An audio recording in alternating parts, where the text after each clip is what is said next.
Pessoal, hoje vamos falar um pouquinho também de biologia, porque o canal Oficina de Estudos, ele aborda muito bem todas as áreas, né? Inclusive a principal área, que é a área da ciência da natureza. Lógico que eu vou chamar sempre como principal, porque é a minha área que eu atuo. Então, eu vou sempre dizer que ela é a mais importante, é lógico.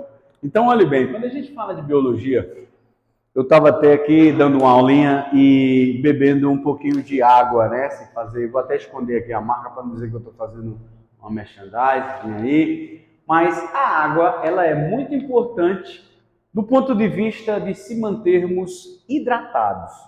Aí você diz, mas por que eu preciso manter hidratação? Porque eu tenho um negocinho chamado aqui, ó, osmose, que é o tema de nossa aula de hoje. Eu vou falar um pouquinho do que é osmose. E osmose, ela envolve essa molécula tão importante, tão fundamental que é a molécula de água. Então, a água, ela tem, digamos assim, eu digo que a água, ela tem uma moral, né? Aí você diz, como assim uma moral? Ela consegue ter acesso livre à célula. Nós temos aqui, é lógico, a membrana plasmática, que eu vou desenhar ela aqui, ó. A membraninha plasmática vai permitir que você tenha coisas saindo da célula e coisas entrando na célula. E a água, por exemplo, ela tem um livre acesso. Ela consegue entrar aqui livremente. Aí você diz, por que a célula consegue entrar aqui livremente? Né? A água consegue entrar livremente, devido à sua importância fisiológica. A danada, nós já sabemos, ela corresponde a aproximadamente aí 75% do conteúdo celular. Porque bioquimicamente ela é muito importante estar aqui dentro. E o objetivo é igualar as concentrações do meio interno com o meio externo e tornar o meio que a gente chama de isotônico, ou seja, deixar as concentrações dos solutos iguais. Então, isso é importante quando a gente fala de osmose. Eu tenho que deixar o meio interno igual ao meio externo. Então, eu tenho que deixar o meio, ó, isotônico. Por que isso? Porque os solutos, que são os sais e outras partículas, elas estão aqui dentro da célula, rodeando a membrana, querendo entrar. Só que a membrana bloqueia, ela deixa entrar isso dependendo do seu gradiente de concentração, podendo gastar ou não energia. Mas a água, ela entra e sai e ela não envolve gasto energético. Isso é fundamental. Porque a água, ela vai tentar corrigir dois problemas que podem acontecer aqui num ambiente celular. Quais são os problemas que podem acontecer? Vou aqui explicar uma das situações que pode acontecer. Ó. Preste atenção. Eu tenho aqui a célula no meio mais concentrado, ou seja, no meio hipertônico.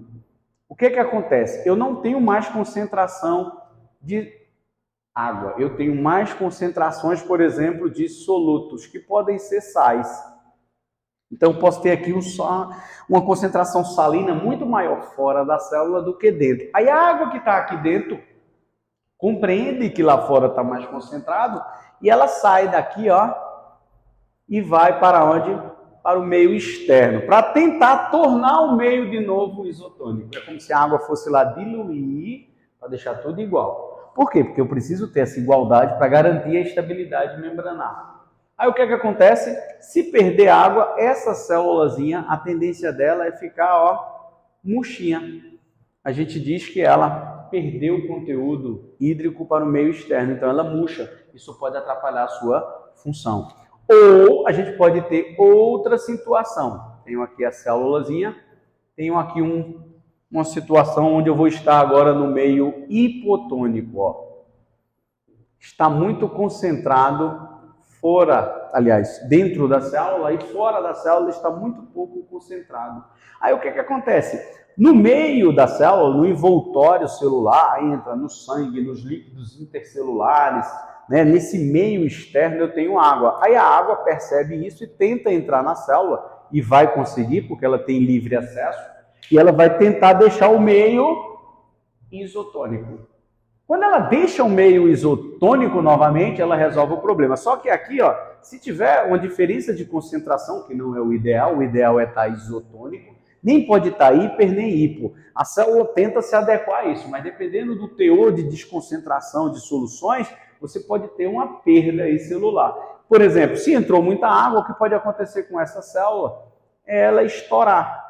Então ela estoura e vai perder o seu conteúdo. E o que é que vai acontecer com a bichinha? Vou desenhar aqui um símbolo que ninguém quer. Um caixãozinho vai morrer.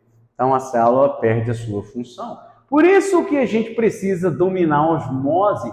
E eu falei aqui de uma maneira bem simples, ó, como a osmose ela vai trazer isso. E aí, eu vou trazer para nós um exemplo que é a cara do Enem, e é um exemplo que sempre aborda uma coisa cotidiana. Vamos trazer isso para o nosso dia a dia. Muita gente sabe que eu tenho lá o mar e eu tenho aqui os rios. E aí eu posso dizer que o rio eu tenho água doce e o mar eu tenho a água salgada. Lembrando que a gente tem os outros ecossistemas onde a gente tem a mistura dos dois, que é, por exemplo, o estuário, que tem uma água salobra. A gente tem lagos que são doces, lagos que são salgados, represas, né, pequenos córregos, isso é normal, é um ambiente aquático. E no ambiente aquático a gente tem o velho peixe. Eu tenho um peixinho que vive aonde aqui no mar, e eu tenho um peixinho que vive aonde na água doce. Então eu vou trazer isso para a prática aqui, a osmose, para você entender, e sempre quando abordar isso um dia no vestibular da vida, um aluno na oficina de estudos matar a pau e dizer assim, não, eu aprendi isso com a referência à nossa capital da energia, Paulo Afonso, que é rodeada por quem? Rodeada pelo Rio São Francisco, é uma ilha, então a gente vai ter muito essa situaçãozinha aqui. Não que a gente não tenha acesso aos pescados do mar, que vai ter, que é importante, mas para cá. E eu também, como representante da Universidade do Estado da Bahia, também leciono no curso de Engenharia de Pesca, então eu vou trazer aqui os conhecimentos que eu tenho como engenheiro de pesca para essa situação, que não deixa de ser uma osmose aplicada direto. Vamos lá, olha o que acontece. Se você pegar no mar, com certeza, dentro do peixe tem menos sal do que no mar. Isso é fato. O sal é muito mais salgado do que dentro do peixe. Aí o que é que a água dentro do peixe faz? Ó, ela sai para o mar. A água vai sair para o mar, porque na osmose a água que está aqui dentro entende que lá fora está mais concentrado. Então precisa tentar diluir para deixar o meio isotônico. Aí o que é que vai acontecer? O peixe vai desidratar. Para não desidratar, ele vai beber água. Então o peixe do mar bebe água. E aqui pelas brânquias, aqui a gente tem as brânquias, muitos chamam aí as guelras, né? As brânquias, ele elimina o excesso de sal, para não dar um problema fisiológico, o bichinho morrer, né? Então Deus quis que ele fosse assim, para viver nesse ambiente. Muitos vão dizer, Deus não, professor, a evolução. Aí quem é criacionista, darwinista, mas quando o aluno às vezes me pergunta, por que é tão perfeito isso? Eu digo, porque Deus quis, que é mais fácil de explicar. Deus quis que fosse assim. Então ele entra, bebe água, e o excesso dos sais sai pelas brânquias. Mas para não desidratar, ele precisa beber água. Mas ele não faz xixi.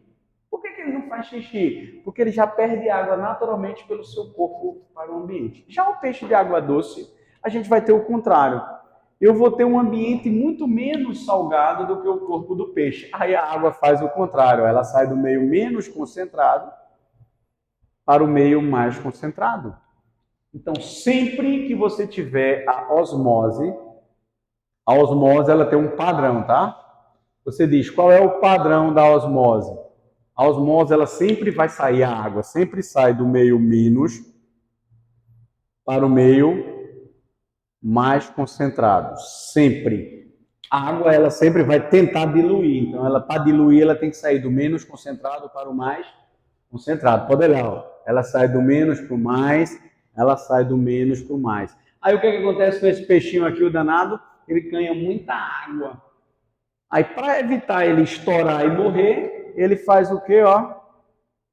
Ele urina o excesso, nesse caso aqui, de água. Então ele urina o excesso de água, em compensação, ele não precisa beber água. Por quê? Ele já ganha água naturalmente no corpo.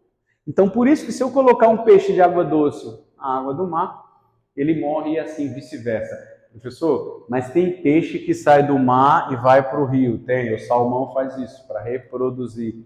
Isso quer dizer que ele consegue ter um mecanismo perfeito de osmorregulação. Então, pessoal, são dicas como essas, simples, que você, em pequenos minutos no seu celular, às vezes estará aí dentro do tão sonhado curso de ensino superior, aprendendo a sofrer mais, porque aqui é só uma fase de transição para o sofrimento. Sussu que me diga que é uma grande pedagoga que está aqui filmando isso tudo para vocês e rindo de minha cara toda hora, viu? Um cheiro, fiquem com Deus.